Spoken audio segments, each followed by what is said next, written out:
Hello everyone, welcome to LexParts. Today we are going to discuss Sir Henry Maine. Historical Cold School is going on. Let's start. तो Sir Henry Maine का पहले थोड़ा सा brief दे देते हैं. Who was he? तो उन्होंने basically Sir Henry Maine ने करा क्या था? He's from 1822 to 1888 and basically इन्होंने comparison किया था और historical school का और इसको anthropological method भी कहते हैं इस comparative method को. So as we his origin ये जो origin है इस method का दी एंथ्रो ये यहाँ पे लिखा हुआ है comparative and anthropological approach जो इसका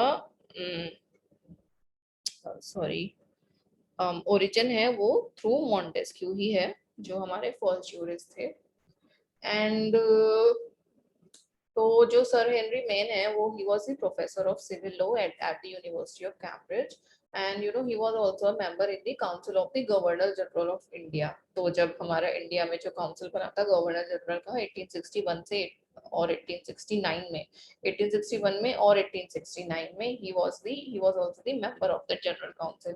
इन्होंने काफी सारी बुक्स लिखी इन्होंने लिखाई है एंशिएंट लॉ ये सारे क्वेश्चंस आ जाते हैं किसने कौन सी बुक लिखी क्या थ्योरी है तो एंशिएंट लॉ लिखी विलेज कम्युनिटीज लिखी हिस्ट्री ऑफ इंस्टीट्यूशंस लिखी एंड उनकी थ्योरी है स्टेटस टू कॉन्ट्रैक्ट. तो उन्होंने जो बेसिक डिफरेंसेस बताए between the school and the historical school वो क्या डिफरेंस है उन्होंने बोला कि ये जो हिस्टोरिकल स्कूल है it took a more balanced approach to history और जो कंपैरेटिव स्कूल है use history to know the past of law and not to decide its future. Obviously मतलब पास्ट करके फिर वो प्रेजेंट में कोई लॉ बना रहे हैं अगर आप उसे कोडिफाई करना चाह रहे हैं और फ्यूचर तो हिस्टोरिकल लॉ में इवॉल्व हो रहा है जैसे जैसे हो रहा है वैसे वैसे हो रहा है तो इट्स ऑल अबाउट पास्ट. और जैसे सेविग्नी ने एक्सप्लेन किया था the relation between community and law तो सर हेनरी मैन थोड़ा सा उससे आगे गए और कम्युनिटी और लॉ की रिलेशनशिप पे थोड़ा सा आगे गए and he pointed out the link between the development of both and purged out many Savigny's exaggerations थी ना उनको थोड़ा सा ठीक किया और उससे आगे गए और उन्होंने थ्योरी भी दी on the basis of comparative school में उन्होंने की थ्योरी भी दी on the basis of various legal systems और उन्होंने इन्होंने फेवर भी किया है थोड़ा सा लेजिस्लेशन एंड कोडिफिकेशन को. जब उन्होंने मतलब कंपैरिजन किया तो कंपैरिजन में ये निकल के आया कि जो कंपैरेटिव स्कूल है they are favouring legislation and codification जहाँ पे हिस्टोरिकल स्कूल ऐसा नहीं कर रहे हैं. तो एज पर दी सर हेनरी में 4 स्टेजेस होते हैं लॉ के. एक command then crystallisation of commands into customary law मतलब कि उसको तोड़ा जाता है क्रिस्टलाइज किया जाता है कि लॉ क्या है. उसके बाद उसके हिसाब से एडमिनिस्ट्रेशन होता है उन कस्टम्स का थ्रू प्रीस और फिर एंड की स्टेज आती है कोडिफिकेशन हो जाता है उस लॉ का. तो और उन्होंने क्या बताया उन्होंने डिफरेंस भी बताया स्टैटिक एंड प्रोग्रेसिव सोसाइटीज के बारे में. तो उन्होंने बोला कि जो स्टैटिक सोसाइटीज हैं वो 4th स्टेज से आगे नहीं जाती लेकिन जो प्रोग्रेसिव सोसाइटीज हैं वो 4th स्टेज से आगे चली जाती है. 4th स्टेज कौन सा है codification of law.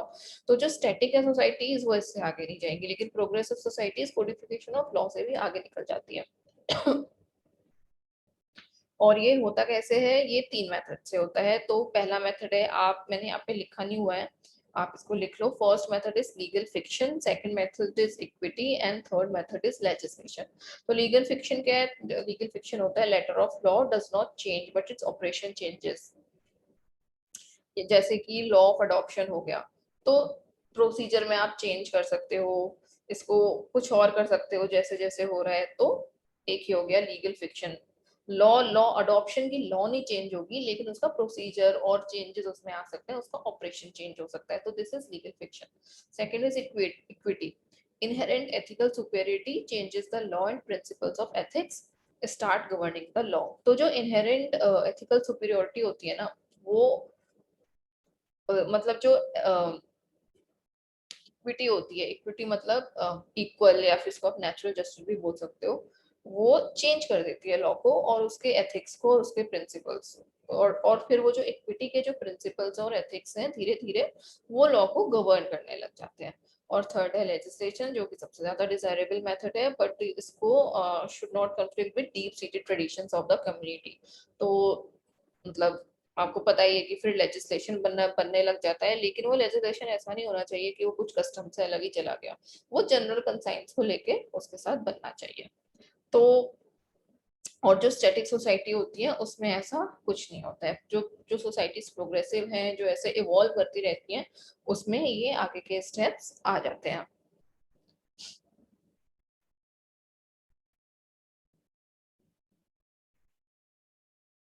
And then he said कि जो मूवमेंट होता है ना प्रोग्रेसिव सोसाइटी का, that is hitherto been a movement from the status to contract. तो अब देखिए ये कैसे होता है। तो जो स्टैटिक सोसाइटी है ना वो स्टेटस पे होती है, और जो प्रोग्रेसिव सोसाइटी है ना वो कॉन्ट्रैक्ट पे पहुंच जाती है। तो अर्ली स्टेजेस जो होती है ना, जो लीगल कंडीशन होता है, that is determined by an individual. वो कैसे डिटरमाइन होता है, वो उसके स्टेटस से डिटरमाइन होता है, जो जो लीगल कंडीशन होती है। जैसे कि मान लीजिए कास्ट हो गई, ऐसे ही देखिए इंडिया में भी ऐसे ही शुरू हुआ था, जो जो उनको ज्यादा स्टेटस मिला हुआ था जिनकी हायर कास्ट थी।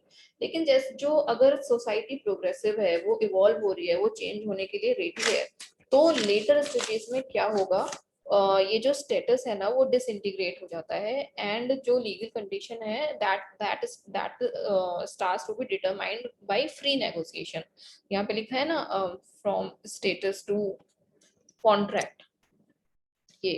तो अगर इवॉल्व हो रही है तो फिर वहां पे नेगोशिएशंस शुरू हो जाती है on the part of the individual. तो वो जो नेगोशिएशंस है ना, वो एक प्रोग्रेसिव सोसाइटी के लिए बहुत जरूरी है।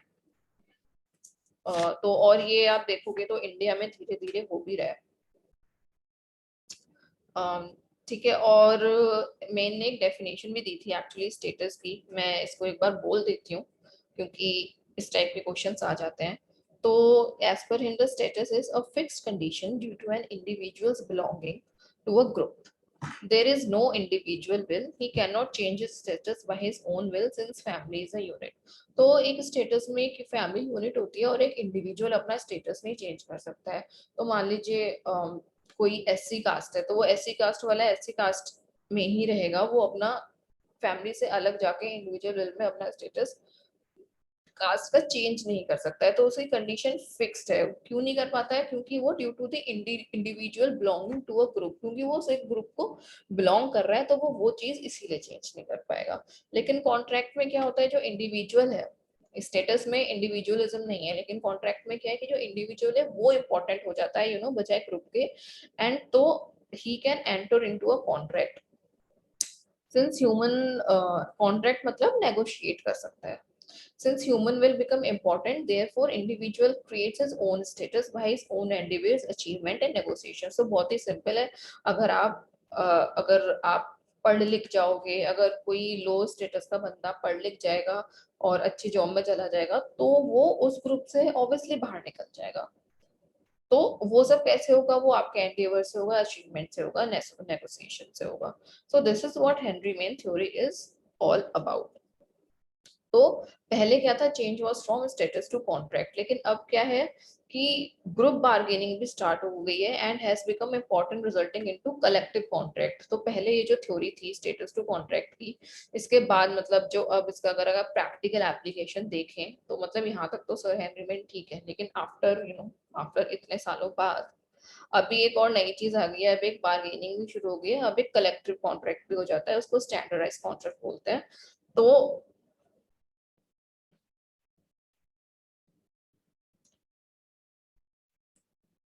तो फिर उसमें उसमें हुआ क्या, तो अब ये जो ग्रुप बार्गेनिंग है, it became important resulting into collective contract. So उसमें क्या हुई कि जो फिर से ग्रुप आ गया, तो जो इंडिविजुअल्स हैं उनकी विल अगेन डिक्लाइन हो गई क्योंकि ये ग्रुप कॉन्ट्रैक्ट था। तो एज अ रिजल्ट तो शिफ्ट धीरे धीरे कुछ जो टोटलिटेरियन स्टेट्स हैं, टोटलिटेरियन स्टेट्स है, वहां पे शिफ्ट हुआ फिर from contract to status now. अगर यहाँ पे ऐसे कलेक्टिव कॉन्ट्रैक्ट होने लगेंगे तो जो टोटलिटेरियन स्टेट्स हैं वहां पे एप्लीकेबल नहीं होगी ये वाली थ्योरी सर हेनरी मेन की। So this is all about historical school. Next हम करेंगे sociological school. Till then keep watching, और अगर आपके कुछ क्वेश्चंस हो, अगर कुछ आपको ऐसा लगे कि मैं कोई चीज ठीक से एक्सप्लेन नहीं कर पा रही हूँ, आप प्लीज मुझे बताओ, मैं फिर से आऊंगी and I will explain it. Okay, till then thank you and keep watching let's pass. Bye.